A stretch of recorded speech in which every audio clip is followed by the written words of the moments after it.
Hi, this is Marlene with Miami Ghost Chronicles, and I want to welcome you to another episode of Stories of the Supernatural. Wherever you find us, whether it's a video or podcast on your favorite platform, please like and subscribe to us so that you can get notification of when a new show is released. You can also find us on major social media platforms. If you go to miamighostchronicles.com, you can find links to the videos or MP3 files, which you can download and enjoy without commercial interruptions. If you're into classic horror, ghost, and adventure stories, I narrate Nightshade Diary, and you can find links at nightshadediary.com. If scary stories are your bag, and listening to encounters with cryptids, ghosts, dogmen, and other weird creatures sends a shiver up your spine, then go to supernaturalstorytime.com for links to our weekly podcasts. Noteworthy news about the paranormal world, true crime, conspiracy stories, and anything that is just plain weird can be found at eerie.news or visit the Stranger Than Fiction Stories tab at miamighostchronicles.com. Please subscribe to my newsletter on Substack. Just go to mppelliser.com for a link. I want to thank you for being part of my audience, and I think you are all wonderful. So, how's everybody doing? Good, I hope. Well, yeah, I'm working out some. I'm working things out in the background. I'm telling you. Anyway, everything is good here. It's been rainy. Let me tell you something. I know I always I try to avoid it, but I can't do help doing commentary about the weather, because you know hot. Well, it's Florida, hot, steam, even northern Florida, and rainy. A lot of rain. And you know what? For all the times that it's hot, the rainy, at least when you got farm animals, it becomes very, very muddy. It's like one of those that, oh. So yeah, that's what I'm battling. But again, I say it now, when you're in the throes of summer, it's like, man, I can't wait for winter to get here. It's so hot. Then when the winter comes in and you're like, oh my God, it's like, I can't wait till summer comes. So yeah, I admit, weather wimp to the max, to the nth degree. What can I say? Thank God for air conditioning. That's all I can say. Thank God for air conditioning. As a matter of fact, I want to say that all the things that I do regular upkeep on, it's my AC unit. Yes. And to think that once upon a time, people didn't have that luxury and they did just fine, right? It's like fan. So, I know that some people were wondering about.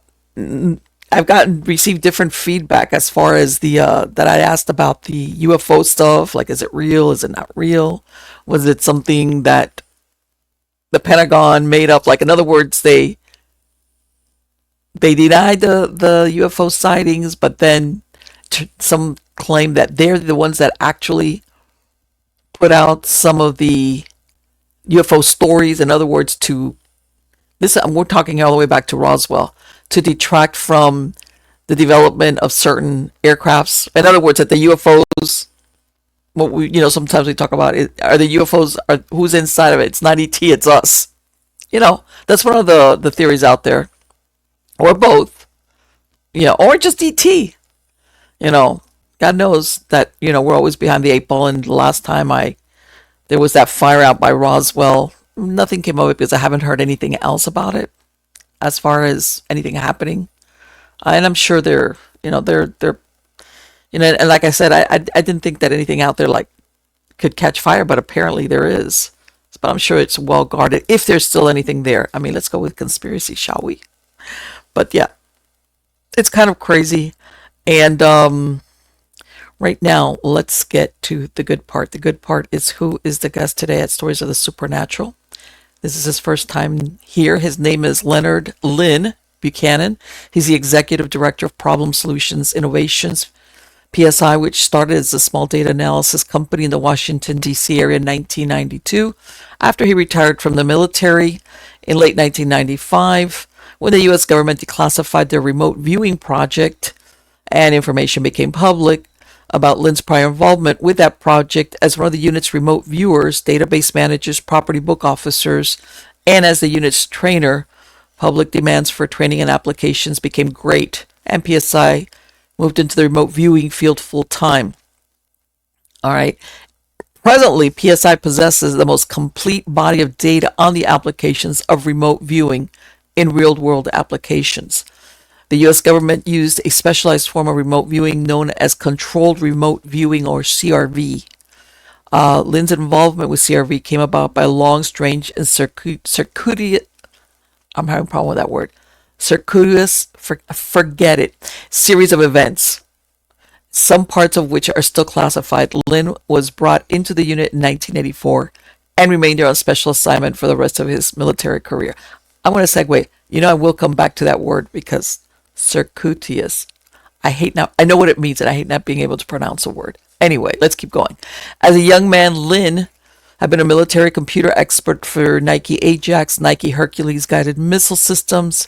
He had a 12-year break in service, during which he gained a BA in psychology, a BA in linguistics, and an MA in linguistic psychology. He then taught foreign languages in East Texas. Re-entering the service in 1974, he became a military linguist specializing in German, Russian, and Spanish. After re-entering the military, he was stationed in Japan for 4 years, where he also gained a proficiency in Japanese and Mongolian, becoming the only Mongolian linguist in all branches of the U.S. military. After his assignment to Japan, he returned to the Defense Language Institute for another year to attend their higher-level Russian course and became one of only 12 Russian Scientific Research Linguists in the U.S. Army. He was then assigned to a 4-year stint at the U.S. Intelligence Field Station in Augsburg, Germany, a station which deals with mostly tactical traffic and very little scientific research traffic. But his skills and experience with computers proved to be very rare, right at a time when the military was just getting itself computerized. Lyn has been plagued throughout his life with psychokinetic events. One fateful day in Augsburg, such an event, parts of which are still classified, happened and brought about official recognition and record of his ability. Shortly thereafter, the commander of the U.S. Intelligence and Security Command decided, because of these abilities, to transfer him to the Special Psychic Spying Unit at Fort Meade, Maryland, where he planned to have Lyn affect and or destroy enemy computer systems. Wow. This plan was aborted for funding reasons, and Lyn became one of the unit's controlled remote viewers instead. After retirement from the U.S. Army in 1992, he settled down with his wife and youngest son in Mechanicsville, Maryland. He began working for a Beltway bandit, a term used for computer consultant companies which surround the Washington, D.C. Beltway and make their fortune working mainly governmental contracts. At the same time, he began building his own company, which is PSI. During these years, he continued training people within the intelligence community who were privy to the existence of CRV and to the fact that he had been the unit's trainer in December 1995. However, the CIA effectively declassified the government's connection to and use of CRV and the existence of the military unit. The public became aware of CRV, and PSI quickly took on the role of training CRV to the public, keeping research data on the trained CRVers and developing new civilian applications for the technology. Wow. I want to help me welcome him. Wow. Wait a minute. Lyn, is there anything you haven't done? I gotta ask. I just gotta ask. I like to say nothing. Nothing is. I've been so busy that I don't get a chance to do nothing. Well, you know what? Let me tell you something. Nothing is underrated. All right, nothing is underrated. It's great. Let me tell you. But I mean, I'm reading your bio, and I'm like, what is there? Wow. Let me ask you, just out of curiosity, did you, before you went into the military and you started developing remote viewing and even psychokinetic, as a kid, did you ever have any ability Oh, that? constantly, yes. Oh, okay, okay, And I didn't develop the anything in the remote viewing unit. It okay, was in existence for probably about 15 years before they put me there. okay. So let me ask you, how's this? How did they pick people? Did they ask them something like that? Like, hey, do you have abilities? Or how were they choosing people based on that kind of question? They were tracking, uh, would track people, and then they would give them the opportunity to look into it and be there. And that's what happened with me in Augsburg, Germany. Um, I've always had this PK ability. and Mm-hmm.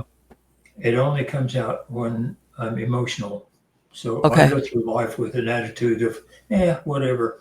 But um, an incident happened that got me flaming angry. I mean, just I was ready to kill somebody, Uh-huh. uh, and I killed all the computers. Oh my God. And Okay. Did anybody about, know that it was about your fault, or did you just walk away and say, "I'm not talking about"? well, I Let did. me Well, ask I you, didn't how did walk you away. realize? Was it that just stuff went down? Oh yeah, and I knew exactly what happened. It was about $50 million worth of computers, and uh, just by chance or fate or guidance from God or the universe or whatever, Mm-hmm. one of the officers that General Stubbleby, the head of the um, Intelligence and Security Command, had trained to spot these things. He was interested in using psychic ability for military purposes, and he Right. had trained officers to spot these things. Okay. One of those officers just happened to step into the room when that happened and saw it and knew what happened. And I That's guess about interesting. 2 months later, uh, General Stubblebine came out to the unit to uh, install a new unit commander. And when he did, he called me into the office. And have you ever heard of the movie The Men Who Stare at Goats? Yes. Uh, That's you? George Clooney played me in the movie, yeah. Wow. And Okay. and and General Hatgood, I think it is. General Stubblebine got right up in my face with this scowl on his face, and he said, "Did you kill my computers with your mind?" You're like, well, And I could see my great grandchildren still paying for computers. that's what. And and I intended to lie about it. Uh-huh. And I said, "Yes, sir, I did." And this grin came across his face, and he said, "Far effing out, have I ever Yeah. got a job for you?" And he took me to DC to start a unit that would, first of all, destroy enemy computers Okay. with the end goal of learning how to instead affect those enemy computers so that we can make their missiles turn around and go back at them or drop into the sea or Right. put false information into those computers and all that. Okay. And it was a funding thing because Congress refused to fund it. And Okay. Congress got caught in the 60s doing mind control Mm-hmm. experiments on US citizens. Right. And Congress said, "Oh no, They were afraid that it was going to go down that road. that sounds like mind control. We're not funding that." Mm-hmm. And so General Stubblebine just said, "Okay, well, we've got this unit out here for remote viewers." He took me there and put me in. And when he did, uh, they read me onto the unit. Reading you on, uh, in highly classified units, they have a process called reading on. They don't Mm-hmm. tell you, okay? They hand you a sheet of paper that tells you what the unit really does instead of what they tell the public it does. Okay. Okay. And you read it, and down at the bottom it says, if you reveal this to anyone, while it's still classified, there's 10 years in jail, $10,000 fine, and all that. Sign here. And so I signed it, and I read it, and I thought, this is a joke. The military doesn't do this. They don't do psychic stuff. And over the next couple of weeks, I watched the other guys in the unit, and they were doing it with fantastic results. I got trained in doing it, and finally, I became the trainer of the unit. Yeah. Let me ask you, because I imagined it's got to be different to affect something mechanical versus a living thing. When they Oh, were okay. Go ahead. You're right. It is, yeah. But Okay. in the unit, we were an intelligence gathering unit, Mm-hmm. and we had strict rules. Passive viewing only, no Right. active viewing, no remote influencing, no none of that. You know, Mm-hmm. collect intelligence and report what you get. And Okay. we also had to obey Presidential Order 11905 Okay. under Kennedy, which then changed to 12333 under Reagan, I think it was. And Mm-hmm. that forbade us to collect any intelligence on U.S. citizens without proper consent.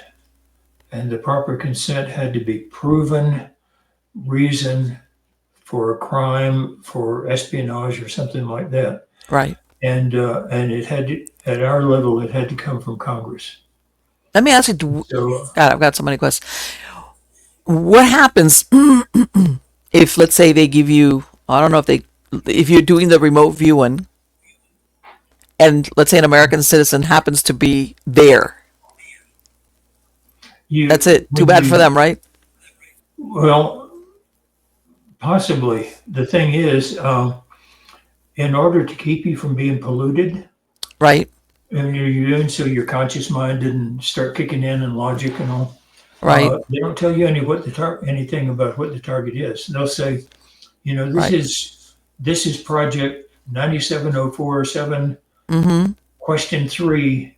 What's the answer? That's all you get. So you didn't know nothing about where, location, or who, or why, or anything like that. No, you do your job, you report what you get, you turn it into the intelligence community, and they act on it. So in that case, if something did happen on that, we did not intentionally Right. do That's what I'm saying. it. It was Yeah, just happened. It was a byproduct or collateral. You were, you. collateral Sorry. damage. Yeah. Right. You were wrong place, wrong time. Sorry. That's right. Yeah. Uh-huh. Right. But it wasn't intentional, and I understand what you mean. Now, let me ask you. You said something really interesting at the beginning, which was that they were tracking people to identify them. How? What? General, they being the intelligence community, I don't think they did that. But General Stolbein had trained officers to go out and look for these events. And like I say, one of them stepped into the room right as I had that PK event. And Right, right. That because, and the reason I ask this is like, what did they go to psychic fairs and hey, that person's really good, or you know? I think they did. I think they did. Yeah. Okay, I was kidding about that, but okay, I see what you mean. All No, they right. did. And in fact, when I first went into the military, they had just put all these questions about do you believe in psychics and all that. Mm-hmm. And I thought, well, yes, I do. I know it works, but if I say yes, they won't let me into the military. So I lied on it. Come to So find out, okay. all those years later, Uh-huh. they were looking for people for the unit, and I could have been in it my entire career. So, That's so funny. I That mean, is what am so I, funny. psychic or something? I Right. It's like one of those things. But should yeah. I should have known.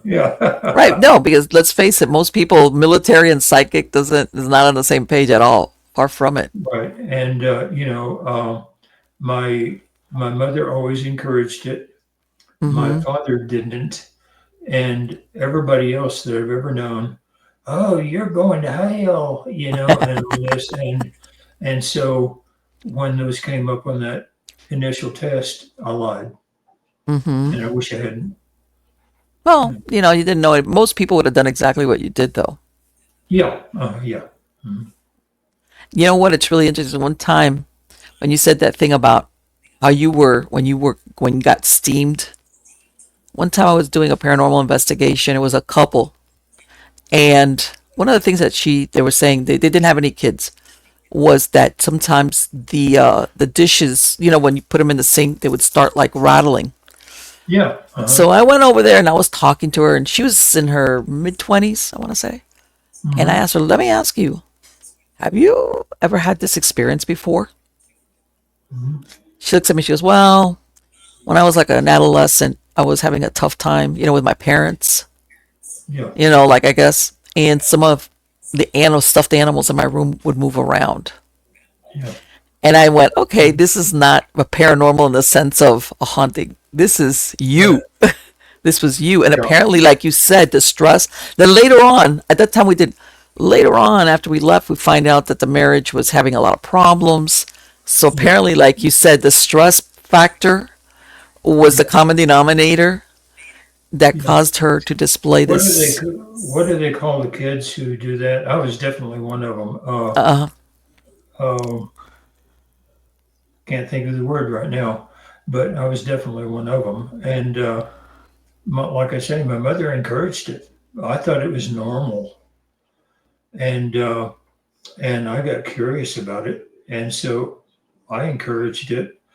I've always been curious and tried to be scientific, and so as a young, junior high school kid, I was mhm. taking notes. I was keeping logs and everything of everything I tried and what worked, what didn't work. And way back then, I was getting good at it.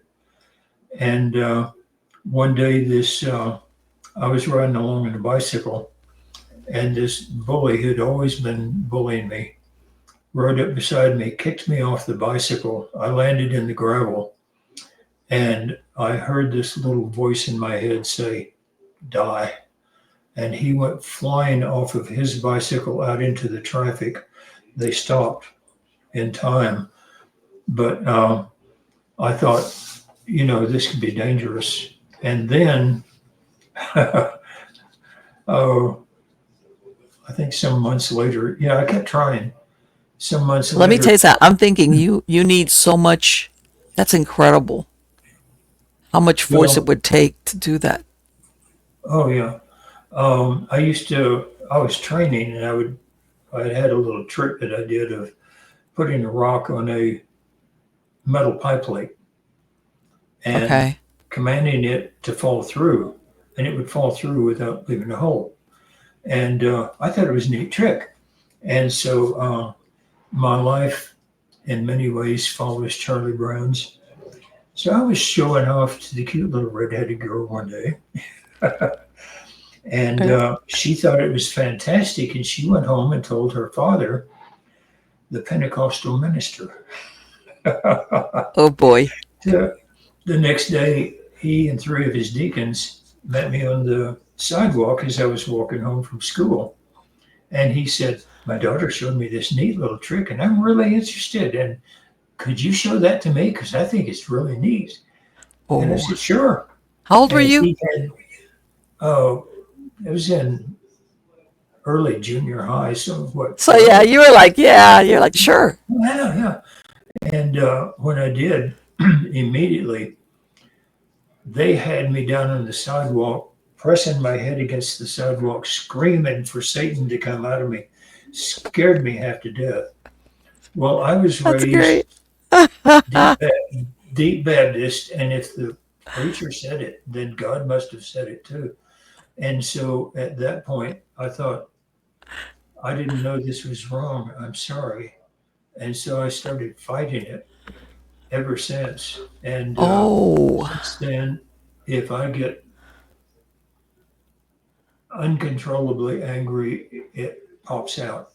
But okay. this is why I kind of go through life saying, "Yeah, whatever." Let me ask you, since obviously, I'm sure you're familiar with that story from Stephen King, Firestarter, where the little girl can Yeah. start fire. Is that possible? Yeah. Mhm. Wow. Wow. Um, and in fact, one day we had some students here in the house, and it was a cold winter day, and I wasn't thinking about it, what was going on, Hmm. and my wife was standing there, and this woman was just talking and talking and talking and talking. Yeah, yuck, yuck, yuck, and it wouldn't stop talking. And my wife said, and I was getting irritated, and my wife said, she was trying to get me out of it. And she said, "You need to go start a fire at the fireplace." And I pointed at the fireplace and it lit. I mean, just boom, like that. And and the woman just kept talking and talking and talking. My wife's eyes got big, and I thought, "Oh man, I just screwed up big time. I hope nobody noticed." You know, In which she didn't pick up on it. she The picked late. my wife. Oh no, she was so busy talking about herself. She was. Yeah, I'm laughing. You know why? Because I was thinking, man, this is a great way to clear a room. Somebody does, lights the fireplace by. I'd be like, I'm out of here. Bye. It's like for sure. Yeah, but You the know. fire starter, you would be amazed what the human mind can do. Yeah. It's just phenomenal. It really is. So, and I'm going to ask you. You were born this way because you hear sometimes people sometimes they have some type of trauma. Actually, I don't think I was. What do you All think? of this started right when I was around 12 years old. Really, That's when it really started. Yeah. adolescence, which is Uh, usually pubescence. yeah. I was out one day with a bunch of kids after school, and we were throwing rocks at this big metal plate that was leaning up against a brick wall. Mm-hmm. And and I threw the rock, and I heard this voice say, "Go through." And the rock went over and went through the metal plate and hit the brick wall behind it. And the other kids were paying attention because we were aiming at a target. And we all went over and looked, and there was the rock laying in the ground between the metal plate and the wall. And so I thought, that's neat. I wonder what happened, you know. I went home, told my mother, and she said, "Hey, give it a try, see what you can do," you know. And so that started me. Did your friends realize what you had done? Did they catch on? They they realized what had happened. Okay. I don't think I don't know what they thought about it. Yeah, because then we went back to playing. You know. Okay. I'm just, you know what? Wow. That's incredible. That's like a story that, so let me, and the reason why I asked that, even though you said this came out when, Poltergeist kids. That's it. okay, poltergeist kids, right? That Poltergeist a lot kids. of the Yeah. things of incidents of poltergeist, there's usually an adolescent in the house, mostly female, but it could be male, and that they think Yep. of them as the agent for the psychokinetic, for all the stuff that happens. And the Right. reason why I asked you that, as far as being born, prior to, let's say, when you had that incident, no brain injury, no head injury, no near death, nothing like that. Okay, No. that's Uh, Only one incident that I've ever been able to think of, mm-hmm, and I really don't need to get off into this field. When I was maybe about 5 years old, uh, I woke up. I was in bed. I woke up one night, and there was this huge insectoid type thing standing over the bed. I let out a scream, and I jumped up and ran into my parents, and I probably scared it more than it scared me. you know, and and they took me back in and showed me, "Oh, you were just dreaming. There's no such thing," and but I knew it was real. okay. And that one incident is the only odd thing that ever happened to me. That's pretty up there in the odd thing. Was this like when you say insectoid, is this some similar? Because I've heard of people seeing something similar, like to a praying mantis kind of silhouette. That's what it looked like. It wasn't a silhouette. I could see it plainly. Oh, you can see it plainly. It was more than just a silhouette. It was like, okay, Oh yeah, I could see it from the room light. Yeah. no wonder you ran screaming from your room. I wouldn't have gone back to my room like, I'm not going back there. Oh, they had to force me to go back to the room. I remember that. Yeah. Interesting. That's really interesting. Yeah, let me Other tell you than something. that, yeah. Other than that, until that incident with the metal plate on the wall, uh, Hmm. nothing ever happened. No, just a So I, kid. so you along the way you realize emotional scenario. Let me ask you: is it only anger, or is it high emotions? Even if it's not anger, high, that high it emotions. could be anything. It doesn't have to be angry. Yeah, All no, right. and it's not always negative. Good things happen too. So, Okay. uh, but all of that actually started. The poltergeist kid type thing Mm-hmm. actually started to happen when I was around 12 years old. Yeah. Okay. And then it sounds like you realize at some point I got to learn how to control this. Well, I was interested in seeing what it could do, and like I Okay. said, I kept logs, I kept neat Oh, you notes. did. Think, Wow. oh yeah, I kept thinking, oh, what else can I try? And Okay. yeah, I was going into it full time, There's that thing of when you and make the yeah, stone, I'm thinking, okay, he disintegrated. Okay, what did he disintegrate? The metal or the rock? Like how did he do that? nothing disintegrated. It just passed through. Yeah, Yeah, but still and the something rock had was to give way. something had to Wow. give way. But like I say, it's just I have learned over the years that we don't even have the beginning of an idea of what the human mind can do. It's just phenomenal. Let It me ask you, really, do you think that that is because people just don't believe that it can be done? I think Or is there's it lack of a training greater, or is it a give and take? um, Some people can do it and others forget it. You're a dud. it's absolute lack of training if you want to learn how. Okay. But some people can have the ability more than others, you know. Okay. But and most people are trained that when something happens, Hmm. find a scientific reason for it, no matter how ridiculous that scientific reason is, even if it's more unbelievable than admitting what happened, Sure. you still have to dismiss it, explain it away, Oh yeah. Well, I think sometimes we want to live in this world of everything being dependable and, explained, and you know. explained. It's Yeah. tech, like, and when we start getting a little bit fuzzy around the edges is when people go, no, no, no, no, no, no. That's when you're talking about, it was just my imagination, that Yeah. kind of deal. So let me ask you, does this fit also into when people say, whether it's intuition or gut feelings, or, in other words, it's not something that they might see visually or do? Yeah.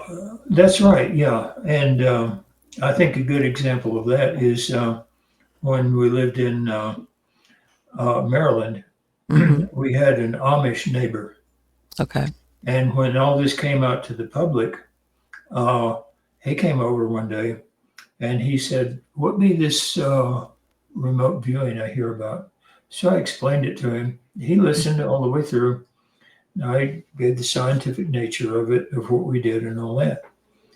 And he said, "Well, my people have no need for anything like that. We have people with second sight." Okay. So So, they already knew who. yeah, and it's the name you give it. If you're in the Bible and you call it a prophet, Mm-hmm. it's a good thing. If you call it seeing the future, you're going to hell. Yeah, exactly. It's like, It's what's your it's title? terminology. Yeah, it's Yeah. the terminology we use. That's interesting that they were like, yeah, we'll massage this to fit into our lifestyle Yeah, and our beliefs, and then that way nobody gets in trouble. And yeah. yeah, they make it work that way. They But make it work that way.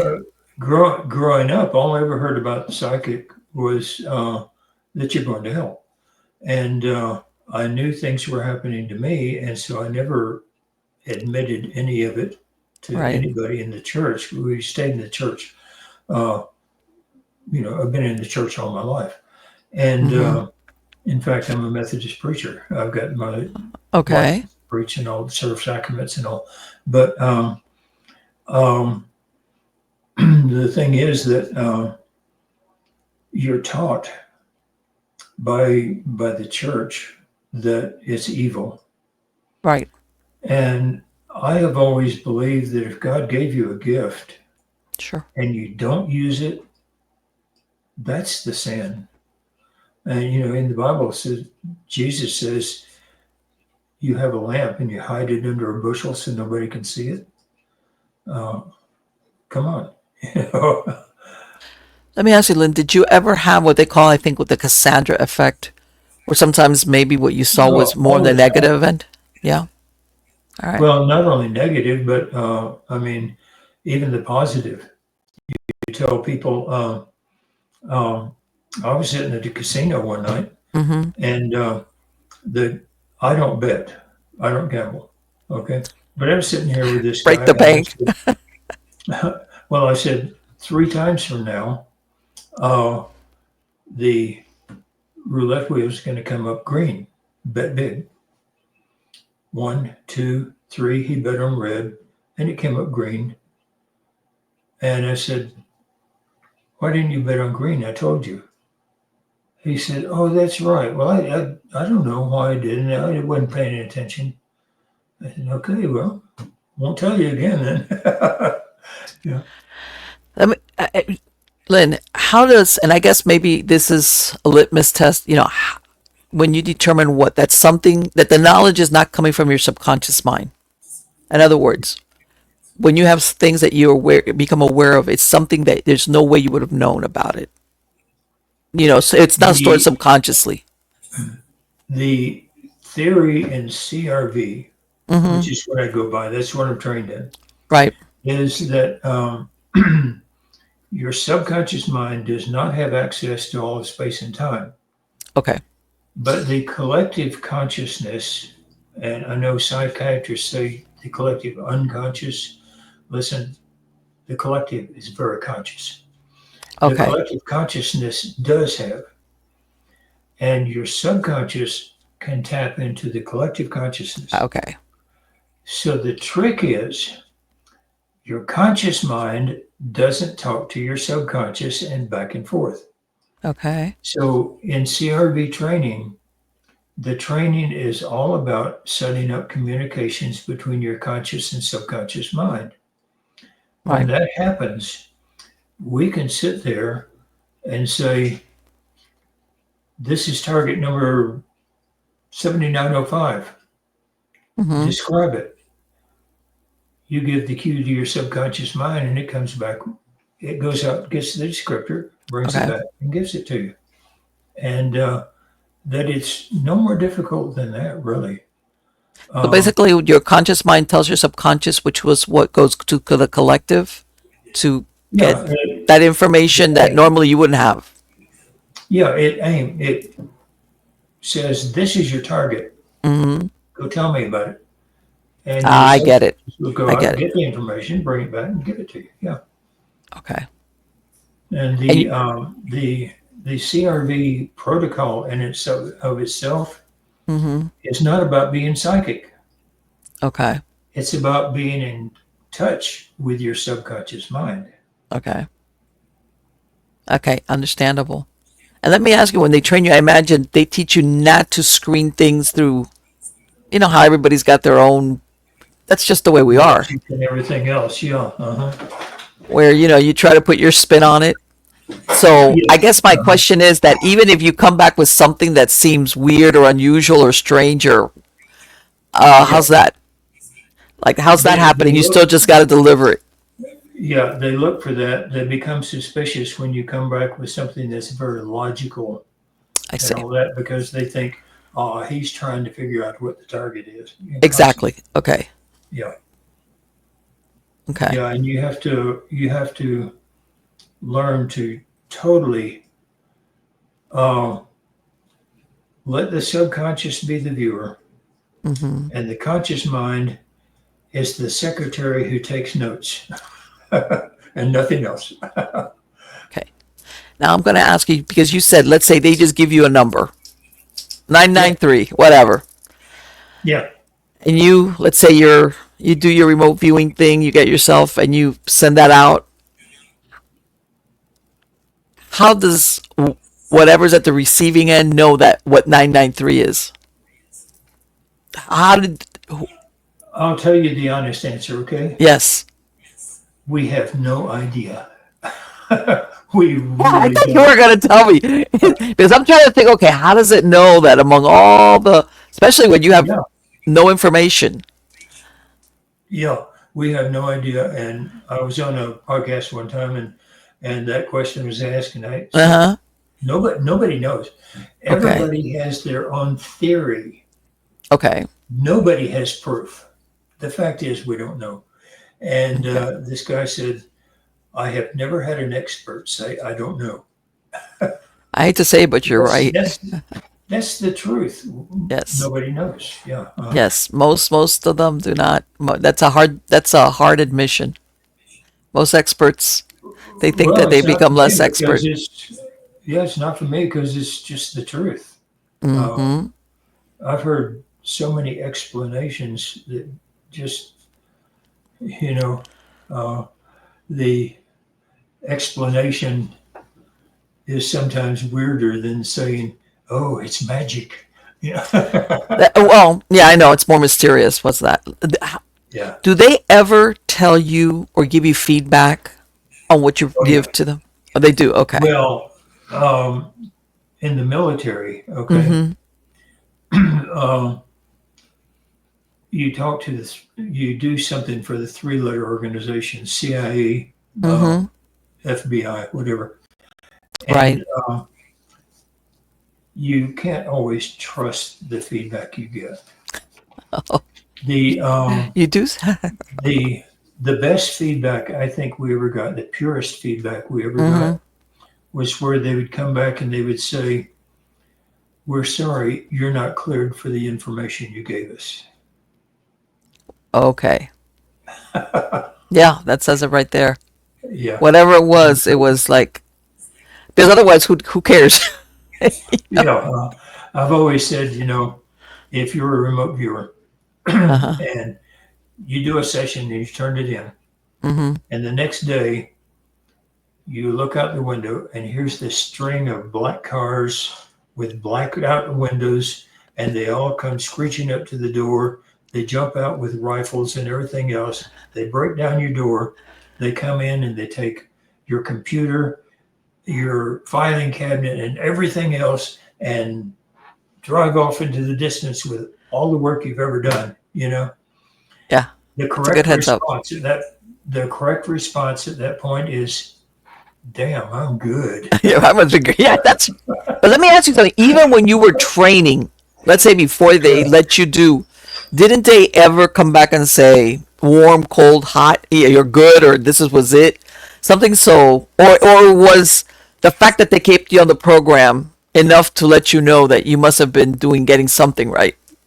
Yeah, they rarely ever gave us feedback, and when they did, we didn't know if we could trust it or not. But Oh my because God! they'll lie to you about it. But we only had a 1 year contract Really? ever, and it was renewed every year for like 26 Oh, years. okay, you answered my question because I say, so what did they do after that year? What were they gonna do? Get new remote Oh, viewers? the Cold War was over. Mm-hmm. The budgets were being cut, I see money. Okay. and they had the choice of letting ground agents go or Mm-hmm. analysts go who had all these years of experience and were really good, and Okay. spies and all that, or those crazy psychics out at Fort Meade. Well, who gets the axe? Sorry, psychic man, you're gone. You're gone. Yeah, You're not supposed to exist too anyway. bad. You're- People keep asking me, do you think they're really doing it? And I have some standard answers. One, when you retire, they quit telling you secrets. So I there don't you know. go. The other is, I don't know, but I hope so because they would be crazy. They would be stupid Mm-hmm. not to have this effort in the Right. government, Okay. which leads to a further question of, does our government ever do anything stupid? Wow, boy. Well, let me think about The that. only, yeah, the only Yeah. answer I can give is I'm not in it anymore, so I don't know. Was this something that the more you did it, the better you become at it? Practice, practice, practice. It Practice, does. practice, Okay. practice. Yes. Yeah. When you were doing it, this viewing, is it only viewing or was there ever anything auditory or even or any other sense as far as The training that teaches you to connect your conscious and your subconscious mind, mm-hmm. there's only one real connection. Um, if I want to raise my hand, I'll think raise my hand. Right. If all of a sudden there's something crawling on my elbow, Yes. you know, and your subconscious and your conscious both talk to the body. So when we Okay. start training, we teach you to let your subconscious give you the information through your eyes, your ears, your nose, your sense of touch, temperature, all the physical attributes that the target would give you. Okay. And so people want to start out by knowing what the target is. Mm-hmm. Wrong way to do it. And Okay. so we say, okay, I want you to describe the target. Touch it. Temperature, and they'll say hot. We'll say, okay, mentally run your hand over it. Okay. Texture, oh, it's smooth. What else is it? Oh, it's kind of rounded. Oh, okay. Um, look at it and tell me how it looks. Well, it's black and it's kind of shiny, you know? And so by doing this, by Okay. getting your senses involved, Okay. your subconscious can give you information about the target through your senses. Right. So it's called remote viewing. It's Right. actually remote sensing, but Right. Because that's what I'm saying. You think that without yeah, you being there, how could you yeah, feel it or whatever? Okay. I yeah. see what you're saying. Well, I the understand. term the term remote sensing is already taken, so they call it Yes. remote viewing. Yeah. Okay.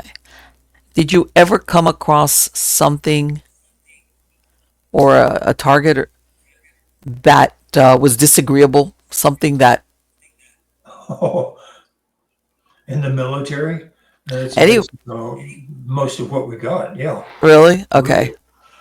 really. One of the main things of training is that uh, first of all, you train to protect yourself because the targets we got, some of them were totally horrendous. Uh, Really? People come to me now and they say, I want to learn remote viewing so that I can bring home missing kids.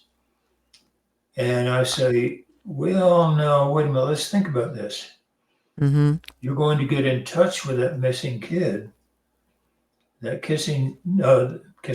missing kid may have been raped 20 times. He Mm-hmm. may have been beaten. He may have been killed, dismembered, spread across acres of land. Right. Do you really want to have this experience? And they have second thoughts about it. I'm And sure. I can train you. This is one of my goals is to train people to help bring home missing kids. Uh, Yeah. but you're talking about, A lot of them assume that they're going to find a live child. oh yeah, you're talking about 5 years into the training Okay. before it's really safe to do. Yeah. Yes. So you have Yes. to be dedicated. Yeah. Yeah. Yeah. I can imagine that people try to do the right thing, but they miss exactly what you had just explained right there. All the horrendous things that Yeah. most probably, I hate to say it, and let's say in the case of a missing child, probably was the experience versus, as far as the outcome. Quite often. Uh, Yeah. Most people don't know that in the United States alone, there's an average, they told me, of 2,000 kids a day go missing. yes, I Now, a believe lot that. of those are runaways who come back home, Mm-hmm. but Mm-hmm. Mm-hmm. just the enormity of it. And And Yeah. yeah, you know, they want to rush in and heal somebody. They want to rush in and save a life and all this. Yes. And you're going where angels fear to tread, you know. Yes. Yes. It's a very the yeah. There's more to it. There's more depth to it. Those scenarios, and Oh, unfortunately, yeah. let's say even a lot of those what they call throwaway kids, they end up being victimized, like what you were just Oh, yeah. saying, whether they're trafficked or Yeah. whatever. But their background even before that was usually pretty bad. Yeah. You know, a lot of Yeah. things can yeah, the intentions are good, but the Mhm. process. Now, let me ask you, did you ever have members of the team, and I don't know if you ever even you met them, that at some point said, I can't Oh, do yeah. this anymore? We worked together. Oh, you did? Okay. Did anybody just Uh, say, I'm done, I can't do this anymore? no, because we were trained, properly Okay. trained. All We were right. trained to protect ourselves, Mm-hmm. and we saw the results of what we did. We Okay. rescued we rescued missing soldiers. We Okay. we saved lives. Okay. And when they tried to disband the unit, they said, "Oh, it's totally ineffective and all that." Uh, Okay. you don't rehire somebody for Oh, 26 years, of come on. course. On something that's not working. It was very effective. Uh, Joe McMoneagle, Mm-hmm. uh, they showed him a roof of a building. Mm-hmm. And in fact, I did this with one of my students here lately who Okay. won a remote viewing contest, won $1,000. Okay. They showed him the roof of a building, and they said, "We can't get a ground agent in there. We can't get any intelligence. This is super super top secret in Russia, and can't get any intelligence on it. So tell us what's inside the building." And the building was like half a mile from the water, from the ocean. Okay. Okay. And so Joe started and he drew these huge submarines and they were building them. And he drew the submarine. He drew accurate pictures of the submarine. And they said, that's not true. And so he said, okay, I'm going to do some further work. And he said, on this date at this certain time, they're going to bring one of their submarines out and put it in the water. And they said, that's ridiculous. A submarine the size you're describing, half a mile from the water, how are they going to do this? They had dug a canal up to that building right before that day. The U.S. had learned about Joe's abilities, and they made sure a satellite was going over right at that time. And on the day that he predicted, at the time he predicted, they brought the submarine out and put it into the water. And for over 10 years, that was the only picture we ever had of the boomer submarine, of Russia's boomer submarine. Wow. Yeah. And, you could show us the roof of a building. And one of my students, in fact, won a contest, a remote viewing contest. Uh, Showed him the roof of a building here in Alamogordo. He's never been to it. Mm-hmm. He didn't even know it existed. Okay. Where all of the space junk comes here, gets refurbished and sent out to museums all over the world. Okay. And so we said, you know, try a Joe McMonagle thing. Give us the floor plans of the building and all that. He accurately drew the floor plans, every single room, what the room was, what was in it, and all that. And for the contest, he got a 98% Wow. because one of the activities he had in one room was actually an activity that was going on in the other room. And so they took 2 points off. Oh my God. Really? Yeah. Now, when you say that, is obviously I imagine other governments believe in this. Oh Do yeah, they? yeah, yeah. Do they have countermeasures? I know this might sound weird, but do they have countermeasures against remote viewers? They have countermeasures against psychics and remote viewers. How? Do you, However, well, there are all kinds of, you talk to any psychic, they'll say, "Oh, I put up a ball of white light around me and all that." sure. Yes. When that happens, they put faith in that ball of white light, and their Mm-hmm. natural defenses go down. Mm-hmm. Listen, we can view them. We can do an hour-long target on them in 10 minutes. Get up and go to lunch and get more information. I mean, they become so easy to view. It's pathetic.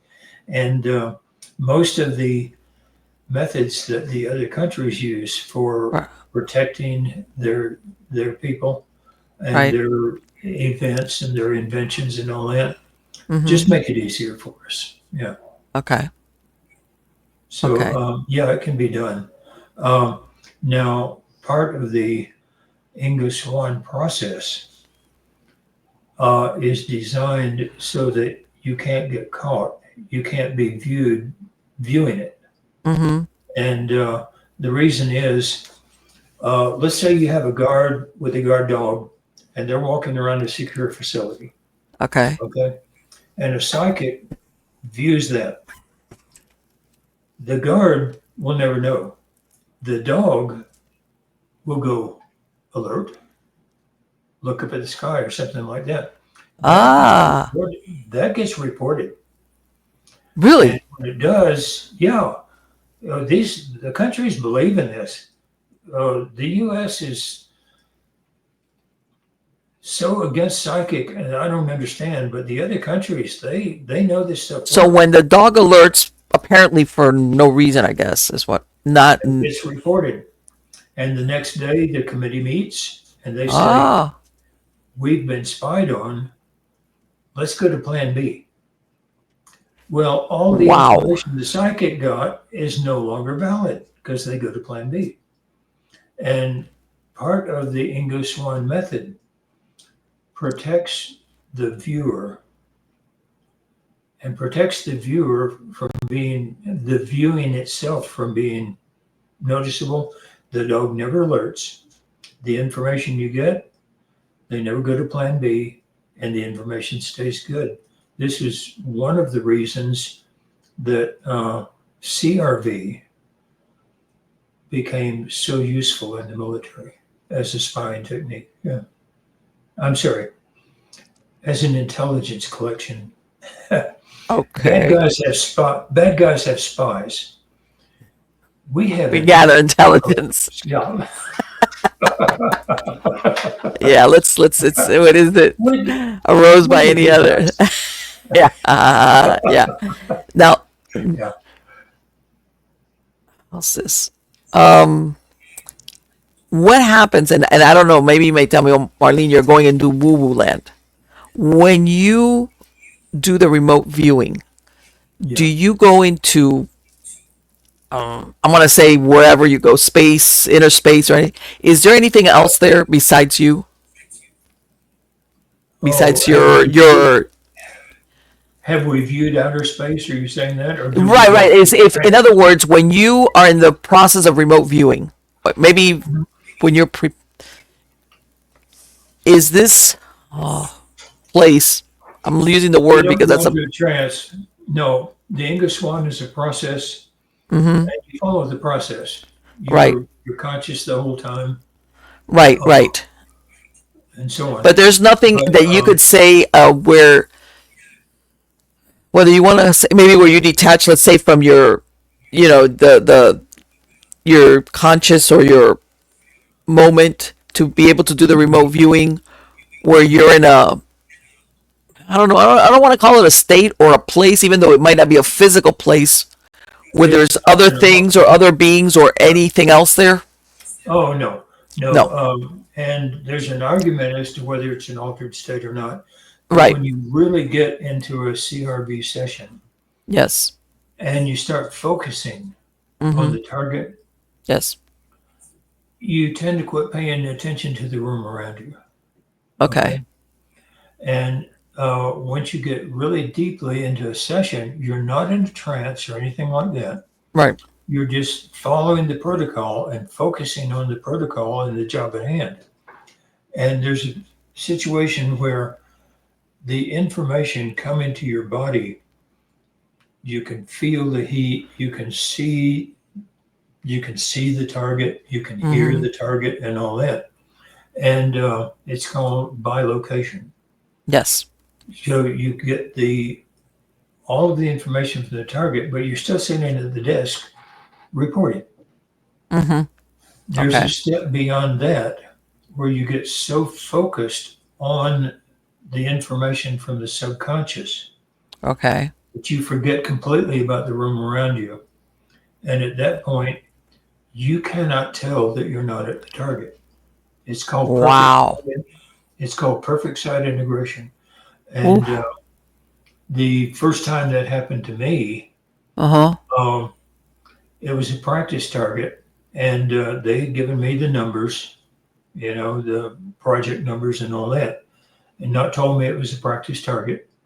And all of a sudden, I found myself in this underground cavern type thing, Okay. and I looked up. The monitor was gone. The desk was gone. Everything was gone. I was in the underground cavern as far as I knew, and Okay. and I said, "There's some stairs over to the side over there," and I kind of heard my monitor say, "Well, go up the stairs." So I went up the stairs, and personal preference when I remote view, I take my shoes off. Okay. I'm an old Texas boy. I don't wear shoes when I don't have to. And so I take my shoes off and went up the stairs, found myself in a hallway, walking on sand that was on the floor. And Okay. and so at the end of the hallway was this opening, and you could see the light coming in. And so I walked down to the end of the opening, and there was nothing there. It was just open. And I leaned out and looked around, and they I was what looked like a mountain that was heavily eroded, but it Okay. was sloped back like this. And I was leaning out, and I looked at the area out there, and I could see these other eroded hill type things like that. And the sky was a strange color. The sun was out, but not very bright. And cold wind, I mean, just ice cold wind that smelled funny. And Okay. and so about that time, it dawned on me, and I said, "What?" And I was immediately back at the table. Come to find out, um, I guess a year and a half later, I was out at a facility out in California Okay. to remain unnamed, and Mm-hmm. it was a secure facility. And back then, quite quite a long time before it came out to the public, they had a high definition picture of the Sedona region of Mars, and it was on the wall. And What? they can take pictures of your license plate from 250 feet up. You're going to tell me they can't get a picture of a mountain that's come on, So I guess all those fuzzy pictures that they show the public, that's kind of like here, is what we've seen oh so yeah, far. that's fuzzed up, and they show the sharp pictures now Yeah. Yeah. with the underscore. This is a computer Right. refinement of the fuzzy. Yeah. Right. And Right. anyway, and I saw this thing, and I recognized, hey, all this stuff around here, that's what I was looking at. Everything's in the right place. And I looked at this one that's a pyramidal shape, and I Uh-huh. looked, and there's a black dot on it. And I take it to be an opening, and my mind immediately said, "Been there, done that." Okay. Didn't get a T-shirt, you know. Now let me ask you something. This place that you were in, I'm going to say man-made for lack of Martian-made. Was this You know, did it look natural or did it look like it was made? oh, it was made. It was It was made. manufactured. You know what that means, right? Mars. There's Martians or were Martians or something like that at once upon a Oh time. yeah, absolutely. I think that's already been established very Okay. well. All right. Um, um, the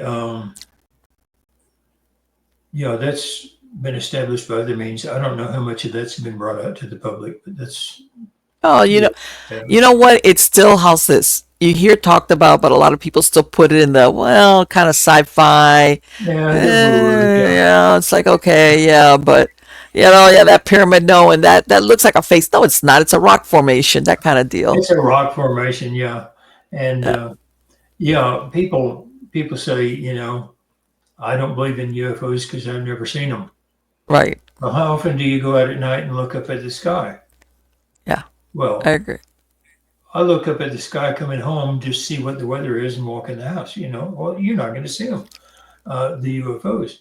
Um, Here in Alamogordo, this on July the 4th, they didn't want to have a fireworks display because the fire risk around here, Right. and so they had a drone display, and the drones went up and showed a picture of American flag and all this, the formations, and it was a real letdown for everybody. Well, this one rancher that we know, uh, he got disgusted. He went out and bought over $1,200 worth of fireworks, and 10 of us went out the next night to his field, his farm out there, Uh-huh. and we had a fireworks display that they've never seen the likes of it here in town. Beautiful, but during the times between when the fireworks went up, Uh-huh. we were sitting out there in the field in lawn chairs looking up, and we of course saw satellites tracking over and Right. planes and all that, and and sure enough, there were about 20 of those that you'd see it tracking across, and then it would turn and wander off in some other directions or Right. In something. other words, it wasn't just some satellite just doing its course. No, it wasn't. And and so we must have seen 20 UFOs go over just Wow. the time we They were were out like, they're having a good time. on the road. Oh, well, around here, and especially up around Roswell, Uh-huh. you say, "I saw a UFO," and everybody says, "So?" Yeah, it's like what else is new? I mean, it's a daily occurrence here. Do you think that a lot of these UFO sightings are us testing equipment or they're being manned by extraterrestrials? Do you know who Stephen Greer is? Yes. Stephen had a thing not too long ago, and he made, well, with the press conference that he had in Washington, D.C., he made a statement that is very, very true. He said, "We don't have to worry about the ETs and their UFOs and all that. What we have to worry about is the humans who have gotten the technology." I believe it. I believe it. Oh, yeah, absolutely. It's true. Yeah. Mhm. Yeah. That I believe. Yeah. That I believe. That like and I think sometimes that thing about in science, like yeah, we can, but should we? In other words, they don't care about the should we part. As Should far should we manufacture a COVID? Oh, yeah, let's exactly. let's see if we can. We Yeah. can, and in other words, we know we can, but should we? And then there's some that stop at the should we, and there's others that let's find out. Yeah. Let's do it just Yeah. because we can. Yeah, absolutely. That's right. I Yeah. believe that. There's always a couple in the group that wanna that you're thinking, you know what? There's something self-destructive about your personality. or about your psyche. Well, the thing they use for things like COVID Hmm. is they say if we don't develop it, the enemy may develop it. Oh yeah, But we're going to develop it so that then we can find a cure for it before the enemy develops it. So we better develop it first. right. Yeah, And more right. Or that this, we'll know how to handle it if right. And that's a very slippery slope. That sounds like a good excuse to like go where you shouldn't. I mean, hey, it gets grants. when you listen to how's this, and I guess what I'm saying is, yeah, I understand in a perfect world, certain things wouldn't be done or exploited. How's that? Even if Yeah, the ability is there, but that's not always the case. So it's like which side do you go on that? But still, right. sometimes you have to. I think I lost you, Lynn. Oh, I can't hear you. just a minute. Okay, no worry.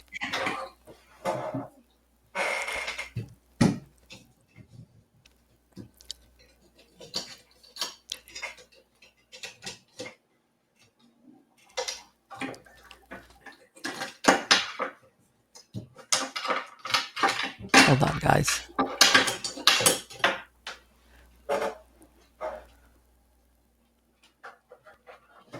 He's gonna be coming back soon. He's hooking up. He's Can hooking you up hear this some new. now? Let me, Some new. Hold on. I'm still here. Because let me tell you, that's so interesting what he's talking about. oh, Especially now with what we were talking about recently with COVID, and it's not only COVID, it's anything that like I guess okay. equivalent to what you would think of as germ warfare. Can you hear me? Like it's like, Okay. I Can guess you? how's this? Developing it for the sake of developing it versus developing it for the sake of defending against it. Mm, Yeah. Can you hear me? but then what are the risks? Evidently not. Okay. No, I still can't hear you. Okay. Edit name and headline. Remove from stage. Nope. Okay. He's gone. He'll come back.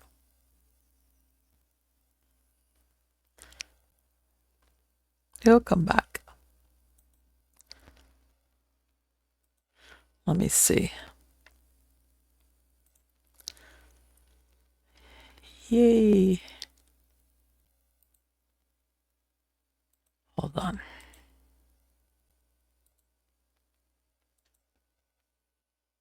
Hold on, guys. I'm still here. There we go.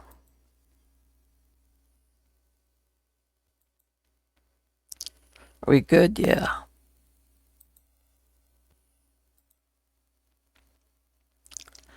Let's see. All right. We're good. He's back. Can you hear me? Now I can hear you. That's Ah, good. good. Okay. I had to. Don't worry about it. I see what I mean about some of these gadgets. They're great until the moment they decide they're not. 8-hour battery life. Uh huh. Used it for 3 hours today after a full charge. Yeah. It looks great in the packaging though. They sold it. Yeah, that's happened to me. That's why I carry for my phone especially. I carry a basically it's a it because they took away the thing for the basically the audio plug-in. So I have Yeah. a converter so that I can plug in because I know that the wireless stuff, it just runs out of battery sometimes. So Yeah. I always fall back on that. Yeah. But let me ask you, Lynn, what we were talking about before, this thing with COVID or germ warfare, whatever it might be. All right, that you're trying, people that they juggle it. The risks of developing it and it getting away from you versus not being able to defend against it. But Yeah. then the problem lies in who's who's doing what, and or whoever has it. How trustworthy are they? That they're all they're going to do is just research. How's that? Um, the honest answer here is nobody knows. No, And as far as trust, I don't. I don't either. I don't. I But don't. yeah, You know, um, I one time I was speaking to this priest, and our conversation started because he was teaching at a university that was right next to the high school where I went to. yeah, And I asked him, I said, "What are you teaching?" He goes, "Oh, medical ethics." I said, "Medical ethics? Yeah, what is that class about?" And he goes, "Well, about things that they're doing, as far as medical." I said, "But the ethics, as in, because I'm thinking, are you talking end of life? What are we talking about?" And he says, "Well," he goes, "you know that in certain laboratories, not mostly out of the United States, they're doing experimentation medical." And I said, "Like in what?" And I said, and he goes, "Well, even things with animals and hybridization with humans, like an island of Dr. Moreau kind of." He didn't use the island of Dr. Moreau. I'm just saying this is what he kind of like. And he says, and he said things that normally wouldn't be approved of, or that you could see what would you want to do that they're doing it just because they can. yeah, I mean, it's not only in germ warfare, but in a bunch of other areas, whether it's because, after the genome and the CRISPRs and all these other things that they can do, that they're going to places that is like, wow, who's this good for? Humanity? Maybe not. it gets grants. Yes. Yes. Yep. Well, in the movie The Men Who Stare at Goats, there's the scene where Lynn Mm-hmm. kills the goat mentally. And Right. I didn't do that. That was another sergeant who did it, but it did happen. And the fact is that they never tell anybody. The goat was one of the medical goats. Mm-hmm. The military, and other things, they give you a disease. They give the animal a disease and Right. then try to cure it. Right. In uh, the military medicine is healthy people who get Mm-hmm. shot and who get crushed and all this other stuff. Right. So that's what the military is mainly concerned with in medicine. And so they would take these goats and they would shoot them in the leg or they'd shoot them in the hip or stomach or and all this. And Right. the doctors would practice on them, Mm-hmm. get them back to health. They'd have them back in the pen and then they'd shoot them again Oh my God, that's horrible. and so on. That's horrible. When one thing don't tell you about the killing of the goat, Mm-hmm. I think that goat really wanted to die. I'm sure it did. Yeah. Let me ask you something. What did they ever autopsy? Did they say what killed it? Was it a heart attack? What was it? Did they ever say? Uh, The staring part. yes. And we, well, I know how it was done. Mm-hmm. It's scarily easy to do on a person or an animal or anything else. And I don't talk about it, but I know Okay. I would never do it. You know, I But I could do. guess my question is, do they tell you, how's this? Kill the goat or whatever, and then you do it, but how it happens, you don't know. In other words, you know how sometimes certain living Well, things have weaknesses, the whether connect it's the connection between you and the goat, mm-hmm. that's what we don't know. But Okay. uh, um, remote persuasion is a real thing. Yeah, That's an interesting thing there. You know that, right? yeah. Wow. And Wow. That's a real Pandora's box there. Oh, we could go to prison for doing any of this on a U.S. citizen. No, no active mental work. We were never allowed to do that. And we collected intelligence only. So all these right. people who think, "Oh, you're the remote viewer, you're spying on me," Right. no, no, we were spying on Russia. We were spying on. Anyway, I think Uh, honestly, I think most Americans lead vanilla lives. well, another You know? one. We're being taught to be afraid. You know. Yeah, I know. But no, I do. But I think all in all, especially with the technology of this, Yeah. and Netflix and things, we get like, no, I understand what you mean. And the reason why I asked you that thing about the goat was, how's this?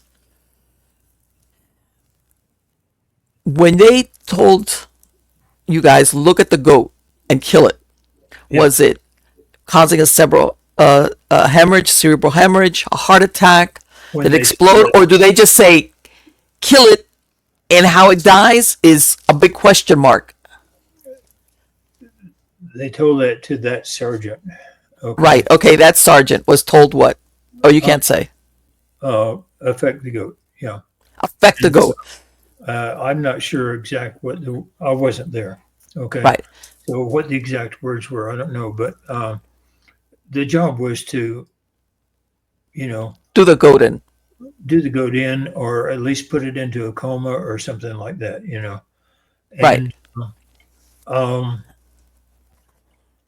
the the heart didn't explode or anything like that, but it Hmm. stopped. The reason why I ask is the to me, I'm thinking, every living system has sometime a weakness, a weak point. You see what I'm saying? Maybe the heart has a little weakness, or the brain, or something in it. Is it just you Well, it target you target without knowing exactly what you're targeting, and that's what does it in, because every living system, everything is not doesn't work perfectly all the I think time. I think that's what happened with him, the guy who did Hmm. it. Right. Uh, it it worked in him so badly that he finally, from what I hear, went AWOL. And But let me tell you something. That thing of what you're talking about, animals, that's horrific. I guess I would make a sucky scientist, honestly, because if I had to experiment on animals, I'd be, okay, nah, it's not working. I'm not doing that. yeah, Forget it.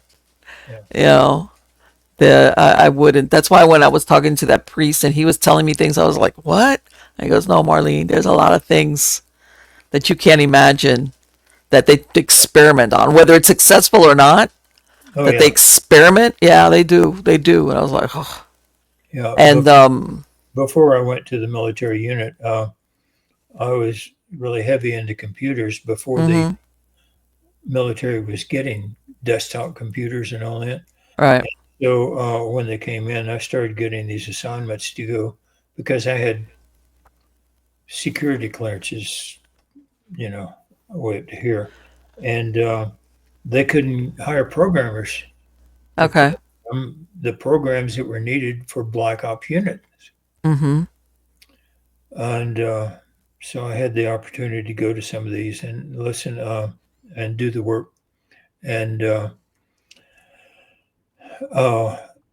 a lot of the stuff, the research stuff that the military in the U.S. are doing, is fantastically wonderful stuff. Right. I mean, really beneficial and all that. Right. There are others that will keep you awake at night, And Right. I got to the point where I would go into a unit and I would say, look, I have access to your unit and all your information. Don't tell me anything that I don't want to know. I'm Okay. here to program your computer. and Yeah. Right. Right. Keep me in the dark. Thanks. keep me in the dark. Yeah. Let me. What's Let the me. old, what's the old saying? People say, I wish I knew then what I knew now. Oh, baby, that thing. Many, Once you see it, you can't unsee it. many times I've said, I wish I didn't know now what I didn't know then. Yeah. Right. Like I want to go to the BC. The before that, whatever it was I saw. Yeah.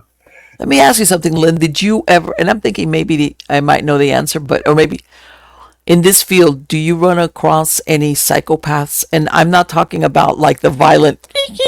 I'm talking about people that are Not not in the military. We were screened very heavily. okay. In the civilian life, when this Mm-hmm. first came out to the public, Right. oh man, it got to where my wife and I were afraid to go to Walmart because you didn't Really? know how many totally crazy people are walking around Oh loose. no, no, no! I know that. Oh, that I can tell you. I can vouch for that. Yes, Well, absolutely. That's like. the phone calls we would get, the people knocking on our door, it Are you was serious? scary. Oh yeah. They found out that I was the teacher of the remote viewing unit, and or that I was Oh, in the unit, and man, it got scary. Uh, there were many times when my wife and I were just scared. no, I agree. Let me tell you something. They did away with asylums and they shouldn't have. No, the reason why I asked you about the psychopath among the thing is not because of because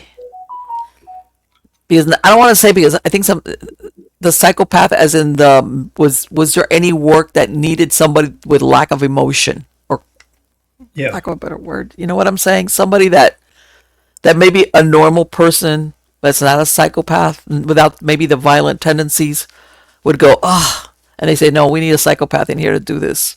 well, they're But you're called telling me that they wouldn't, huh?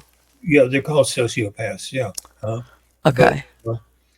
um, yeah, they say sociopaths make the best